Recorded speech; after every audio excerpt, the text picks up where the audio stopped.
Dois dedos de conversa. Todos os dias. Dois dedos de conversa. Uma rúbrica de João Figueiras e convidados. Na Alvor FM. Dois dedos de conversa de hoje com o nosso professor João Anacleto, que nos vai falar a propósito de... Bom dia, professor! Bem-vindo à primeira emissão de 2022. Temos estado de férias, não é? É verdade, hoje é a nossa primeira conversa do ano, não é? Uhum. E aproveito para desejar aos ouvintes da Alvor FM e à equipa que mantém o Alvor FM no ar um feliz ano novo. Não é? Já estamos, ainda vem tempo, não é? Bom novo. Claro. A passagem já foi há uns dias, mas ainda vem tempo, é sempre tempo. Pois a conversa de hoje tem por tema principal, digamos, vamos a votos. Vamos a votos, exatamente. Vamos a votos, porque a 30 de janeiro vamos a votos. Há bem pouco tempo fomos a votos e agora vamos novamente a votos. E acontece que há um outro motivo que me leva a este assunto, que é o facto de na nossa história mais ou menos recente, constitucional, haver um número redondo que se associa, são os 200 anos da primeira Constituição Portuguesa, que foi a Constituição de 1822. Uhum. Portanto, faz exatamente este ano 200 anos que temos uma lei fundamental que regula a vida política da nação portuguesa. Claro, com altos e baixos, não é? Com altos e baixos, mas esta foi a primeira. Aliás, eu também chamava desde a atenção para os mosaicos que estão no jardim, nos bancos do jardim da... 1º de dezembro? 1º de dezembro, eu tenho sempre uma tendência para lhe chamar Jardim da Câmara. Da Câmara. Mas é o Jardim 1º de dezembro, frente ao tempo, onde há alguns bancos dois que se relacionam com esta Constituição de 22 e a Carta Constitucional que lhe fala. Está bem, então vamos lá ver o que é que me apraz dizer acerca de isto de irmos a votos. Não é? Isto de ir a votos é relativamente recente, como há pouco referi. A população escolher os governantes nem sempre foi um hábito, que terá aparecido, mas por pouco tempo, na Grécia Antiga há cerca de 2500 anos e teremos que passar muitos séculos até regressar a essa ideia de escolher os governantes. Normalmente os reis que governavam com um princípio que justificava que governassem, que era a vontade de Deus. Eram reis por graça de Deus. Portanto, o chamado direito divino. Exato. E, portanto, esse direito divino vem até quando? Quando é que é posto em causa? Com a independência das colónias inglesas na América, que dá origem aos Estados Unidos, né? E com a Revolução Francesa, 13 anos depois. Portanto, nos finais na segunda metade dos anos 1700 é que começa a pôr em causa o direito divino. E em sua substituição propõe-se a soberania popular. O poder tem a sua justificação na escolha do povo. São estes os ideais liberais da época que se espalham um pouco por toda a Europa, com a intervenção dos exércitos de Napoleão, com a Revolução Francesa, um pouco por todo o lado, de Lisboa até Moscou. Os exércitos de Napoleão andaram para a Europa toda e até para o Egito, e já agora. E, portanto, temos estas duas tendências. A tendência absolutista, de um lado, a tendência liberal do outro. Isto não é um conflito esporádico. Isto percorre praticamente todo o século XIX. Os anos 1800 são os anos, o século XIX, os anos 1800 são o século das revoluções, porque há revoluções a torto e a direito. Se pusesse aqui enumerar as revoluções e revoltas que houve... Não havia tempo que chegasse. A coisa ficava um bocadinho mais extensa. Ora bem, eu refiro então de 1820, a Revolução Liberal de 1820, porque abre o caminho para a intervenção do povo na vida política, mas atenção que este povo não é todo o povo, é alguma parte do povo, nomeadamente bacharéis, portanto gente com curso superior, ou gente com rendimentos elevados, portanto burgueses. Daí que o regime liberal, e o regime liberal não é propriamente um regime democrático, mas já é um avanço em relação ao absolutismo.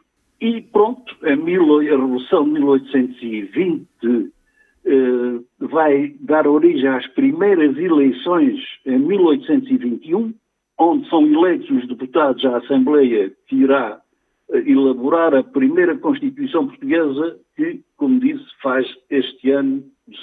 comemora este ano 200 anos.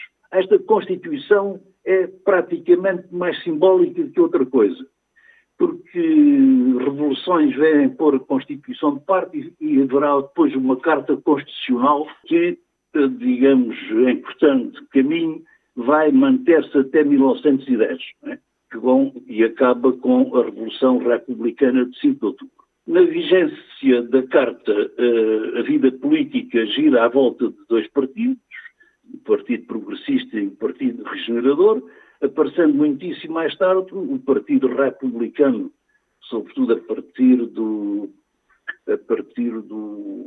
ultimato inglês, não é? Acerca do mapa cor-de-rosa e dos territórios em África. Né? Ora bem, a vida política e os atos eleitorais associados a uma lei que dá direitos ao povo de escolher os seus representantes, portanto, isto cessa com a ditadura instaurada em 1926 e o Estado Novo que se lhe segue e que vai durar até 1974. Houve neste período um simulacro de eleições, a história destas eleições praticamente está feita, as comédias que lhe estão associadas, a violência que lhe estava associada, todas as restrições, essas na altura pseudo-liberdades eleitorais, como exemplo aí, as eleições a que concorreu o general Humberto Delgado. General sem medo.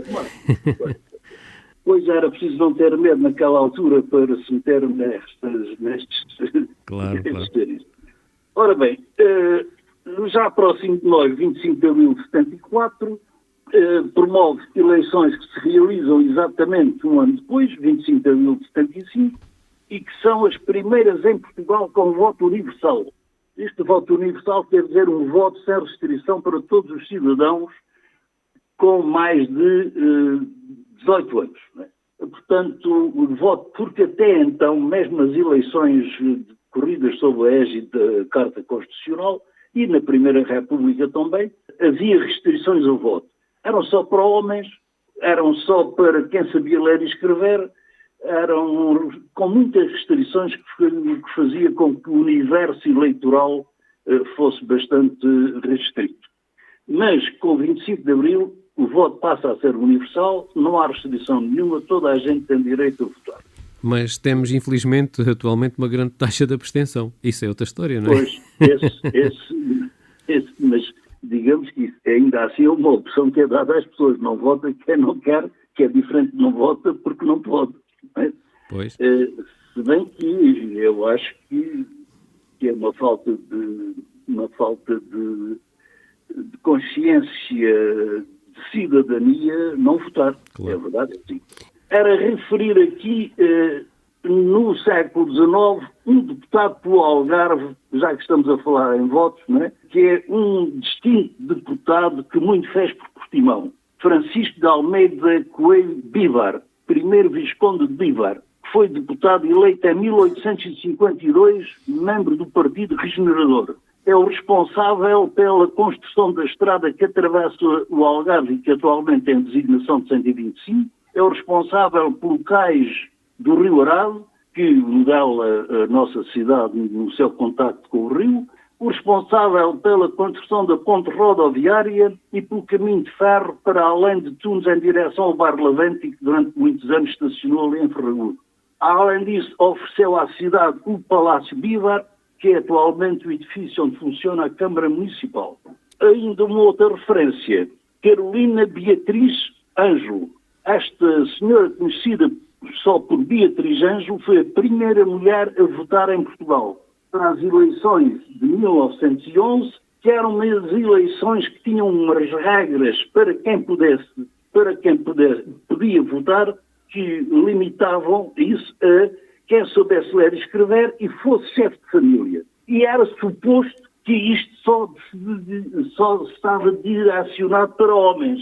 Acontece que a senhora era viúva e assumiu-se como chefe de família e lutou para participar nas eleições. E venceu até em termos de tribunais que defenderam, porque ela apresentou isto em termos de tribunal que lhe deram razão, foi eleita, foi a primeira, não foi eleita, foi votar, foi a primeira mulher que votou, isto no tempo em que na Europa só havia um país onde as mulheres votavam, que era a Finlândia. Mas, e agora vou concluir, logo a seguir, essa lei eleitoral foi mudada e onde omitiam homens, passaram a pôr chefes de família do sexo masculino.